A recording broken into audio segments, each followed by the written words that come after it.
Assalamualaikum warahmatullahi wabarakatuh. Baiklah semuanya, hari ini kita melanjutkan pembahasan kisi-kisi ujian semester ganjil.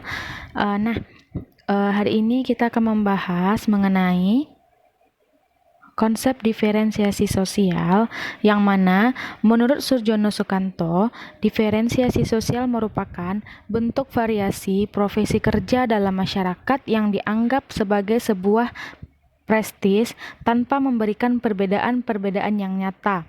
Nah, pengertian secara umum, diferensiasi sosial adalah perbedaan masyarakat secara horizontal, baik itu mendatar atau sejajar, sehingga dapat dikatakan bahwa perbedaan yang dihasilkan diferensiasi sosial berupa perbedaan yang tidak dapat memiliki tingkatan atau jenjang. Dengan kata lain, perbedaan yang muncul bersifat horizontal. Selanjutnya, wujud diferensiasi sosial. Wujud diferensiasi sosial itu dikelompokkan dari beberapa bentuk. Yang pertama, diferensiasi biologis, yang mana ada diferensiasi jenis kelamin. Jenis kelamin merupakan kategori dalam masyarakat yang berdasarkan pada perbedaan seks atau jenis kelamin. Pada dasarnya, kedudukan laki-laki dan perempuan sama karena mempunyai kesempatan, status, peran sosial yang sama. Namun, di beberapa daerah tertentu, status laki-laki dianggap lebih tinggi daripada perempuan atau sebaliknya. Selanjutnya, diferensiasi umur, yang mana penggolongan manusia berdasarkan umur melahirkan berbagai hak dan kewajiban kewenangan. Orang yang lebih tua biasanya memiliki otoritas untuk menentukan kebijakan di dalam kelompoknya. Orang yang lebih tua dianggap senior karena lebih banyak mengenyam berbagai pengalaman hidup. Selanjutnya, diferensiasi ras, yang mana ras adalah suatu kelompok manusia yang memiliki ciri fisik bawaan yang sama. Diferensiasi ras berarti mengelompokkan masyarakat berdasarkan ciri fisik seperti bentuk muka, bentuk hidung, warna kulit, dan warna rambut. Nah, selanjutnya, menurut Kober, ras di dunia diklasifikasikan menjadi 5 kelompok ras. Yang pertama itu ada Australoid, yaitu penduduk asli Australia atau aborigin. Yang kedua Mongoloid, yaitu penduduk asli wilayah Asia dan Amerika. Yang ketiga Caucasoid, yaitu penduduk asli wilayah Eropa, sebagian Afrika dan Asia.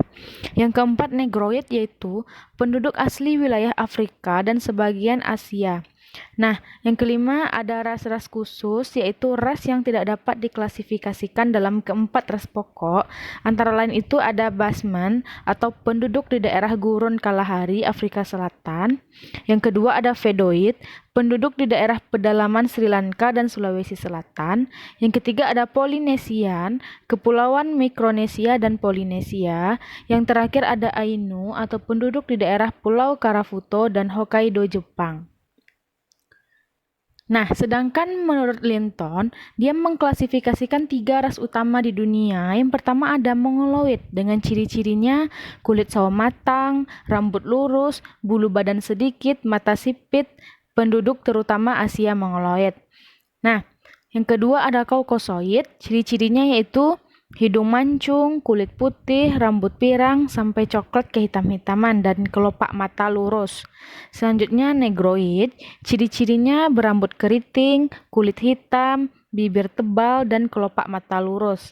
Selanjutnya ada diferensiasi intelektual, yang mana tingkat intelijensi manusia tidaklah sama. Proses belajar adalah sarana untuk mengasah intelijensi saja. Ada yang memiliki tingkat-tingkat ukuran volume otak yang besar dan ada yang volume otaknya kecil. Selanjutnya, diferensiasi sosial kultural, yang mana yang pertama itu ada diferensiasi suku bangsa atau etnis. Suku bangsa adalah golongan sosial yang dibedakan dari golongan-golongan sosial lainnya karena mempunyai ciri-ciri yang paling mendasar dan umum yang berkaitan dengan asal-usul, tempat asal, serta kebudayaannya. Nah, yang kedua ada diferensiasi klan. Klan adalah suatu kesatuan atau kelompok kekerabatan yang didasarkan atau hubungan keturunan atau hubungan darah yang terdapat dalam masyarakat.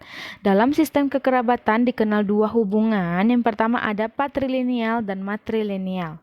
Selanjutnya, ada diferensiasi agama, yang mana diferensiasi ini berdasarkan agama terwujud dalam kenyataan sosial bahwa masyarakat terdiri atas orang-orang yang menganut suatu agama tertentu.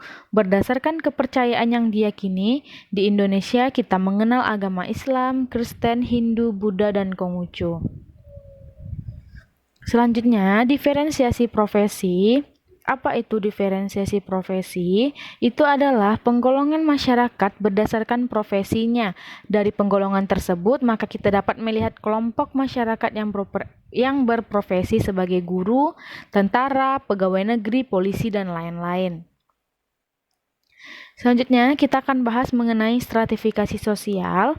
Nah, menurut para ahli, yang pertama menurut Sorokin, stratifikasi itu adalah pengelompokan masyarakat ke dalam kelas-kelas secara vertikal atau secara bertingkat. Yang kedua, menurut Sukanto, menyebutkan stratifikasi itu adalah suatu telaan terhadap distribusi hal-hal yang sangat dihargai oleh masyarakat. Yang ketiga, menurut Max Weber, dia mengatakan stratifikasi sosial adalah sebagai penggolongan orang-orang yang termasuk dalam suatu sistem sosial tertentu ke dalam lapisan-lapisan hierarki menurut dimensi kekuasaan, hak istimewa, dan prestise. Nah, jadi stratifikasi sosial itu adalah pengelompokan orang ke dalam tingkatan atau strata dalam hierarki secara vertikal. Selanjutnya, dasar-dasar pembentukan stratifikasi sosial itu yang pertama berdasarkan kekayaan yang mana berkaitan erat dengan pendapatan yang diperoleh seseorang. Semakin besar pendapatannya, maka kekayaan akan makin banyak dan makin besar peluang untuk menempati lapisan atas. Yang kedua adalah kekuasaan, itu berkaitan dengan kemampuan individu dalam menentukan kehendaknya terhadap orang lain yang dikuasai. Nah, faktor ini dipengaruhi oleh unsur lain seperti kedudukan, kepandaian, serta kekayaan yang dimiliki. Yang ketiga ada kehormatan, yang mana orang yang dihormati akan disegani, akan mendapatkan tempat strata yang tinggi, dan ini biasanya terdapat pada masyarakat yang masih tradisional. Yang keempat ada pendidikan, yaitu berkaitan dengan ilmu, pengetahuan, dan keahlian yang dimiliki oleh seseorang bila pendidikan seseorang itu telah memiliki pendidikan yang lebih tinggi, biasanya ditandai dengan gelar sarjana yang maka orang ini akan menempati lapisan yang lebih tinggi pula. Selanjutnya, bentuk-bentuk stratifikasi sosial. Yang pertama itu ada stratifikasi sosial tertutup, yang mana pada stratifikasi sosial tertutup membatasi kemungkinan berpindahnya seseorang dari satu lapisan ke lapisan yang lain, baik yang merupakan gerak ke atas dan gerak ke bawah. Nah, yang kedua ada stratifikasi sosial terbuka, yang mana ini berkemungkinan untuk pindah dari satu lapisan ke lapisan yang lain yang sangat besar. Stratifikasi sosial ini terbuka memberikan kesempatan kepada seseorang untuk berpindah lapisan sesuai dengan kemampuan yang dimilikinya. Selanjutnya, ada stratifikasi sosial campuran, yang mana dalam kenyataan sehari-hari, stratifikasi sosial dalam masyarakat tidak selalu hanya bersifat terbuka dan tertutup, tetapi juga bersifat campuran antara keduanya. Artinya, ada kemungkinan di dalam suatu masyarakat terdapat dari unsur-unsur gabungan kedua sifat stratifikasi sosial. Selanjutnya, kita bahas bentuk-bentuk mobilitas sosial. Yang pertama, ada mobilitas vertikal, artinya apa? Naiknya status seseorang dari yang rendah ke yang tinggi. Begitu juga sebaliknya dari yang tinggi ke yang rendah. Nah, mobilitas vertikal ini ada terbagi dua, ada vertikal naik dan vertikal turun. Selanjutnya ada mobilitas horizontal, artinya perpindahan kedudukan atau status seseorang secara mendatar atau sejajar. Contohnya, seorang guru PGRI 2 yang pindah ke Solok tetapi tetap statusnya menjadi seorang guru. Selanjutnya, jenis-jenis mobilitas horizontal itu ada dua, yaitu mobilitas intragenerasi dan mobilitas antargenerasi. Nah, mobilitas intragenerasi ini adalah mobilitas yang terjadi pada satu generasi saja, contohnya seperti generasi anak atau generasi ibu. Nah, intragenerasi ini juga terbagi dua, ada intragenerasi naik dan ada intragenerasi turun. Oke, selanjutnya mobilitas antar generasi itu adalah perpindahan kedudukan atau status yang terjadi pada beberapa generasi.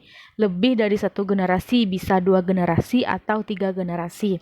Nah, untuk mobilitas antar generasi ini juga dia terbagi dua, ada antar generasi naik dan ada antar generasi turun. Selanjutnya, ada mobilitas lateral atau geografis yang mana adalah perpindahan kedudukan atau status seseorang dari wilayah satu ke wilayah yang lainnya. Selanjutnya ada mobilitas struktural, yang mana mobilitas yang terjadi karena struktur yang berubah karena bencana. Contohnya, penduduk suatu desa yang bermata pencaharian sebagai petani harus berganti mata pencaharian karena daerahnya telah rusak. Selanjutnya, faktor yang mempengaruhi mobilitas sosial. Yang pertama itu faktor pendorongnya ada status sosial, situasi ekonomi, situasi politik, dan kondisi geografis. Sedangkan untuk faktor penghambat mobilitas sosial itu adanya perbedaan kepentingan, diskriminasi suku, etnis, ras, dan agama, lalu ada diskriminasi gender, dan ada kemiskinan.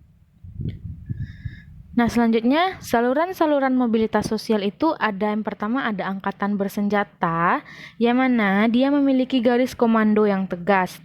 Yang kedua ada lembaga keagamaan, di mana para tokoh agama mempunyai kedudukan yang terhormat di dalam masyarakat. Mereka saling memberikan nasihat keagamaan sehingga keberadaannya lebih dihargai di masyarakat. Selanjutnya ada lembaga pendidikan, lalu ada organisasi politik yang mana partai politik menjanjikan peluang yang besar dalam meningkatkan status sosial seseorang politikus yang profesional. Selanjutnya ada organisasi ekonomi, yang mana organisasi ini bersifat relatif terbuka dalam meningkatkan status seseorang, seperti pada saat pemilihan manajer keuangan pada PT Subur Ekonomi. Lalu yang terakhir ada organisasi keahlian, yang mana para profesional membentuk wadah untuk menampung aspirasi para anggotanya yang berprofesi sama.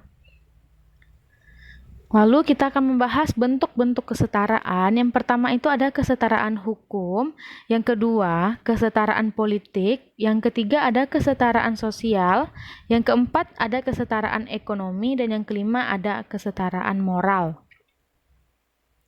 Terakhir, sikap yang mampu mewujudkan harmoni sosial.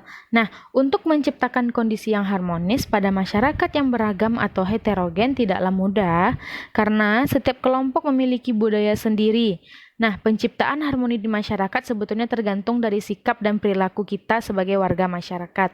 Nah, adapun cara menciptakan kondisi yang harmonis pada masyarakat yang beragam, yaitu yang pertama itu menyikapi perbedaan secara positif, yang kedua, memiliki sikap akomodatif, yang ketiga, berjiwa demokratis atau menghargai HAM, yang keempat, berkomitmen terhadap kesepakatan, yang kelima, berempati pada penderitaan orang lain, yang keenam, peduli pada orang lain, yang ketujuh, menjaga kelestarian lingkungan hidup, lalu menjaga penegakan hukum, dan yang terakhir adalah transparansi atau keterbukaan informasi. Oke, itu ya pembahasan kisi-kisi kita hari ini. Oke ya, Ibu tutup. Wabillahi taufiq wal hidayah. Wassalamualaikum warahmatullahi wabarakatuh.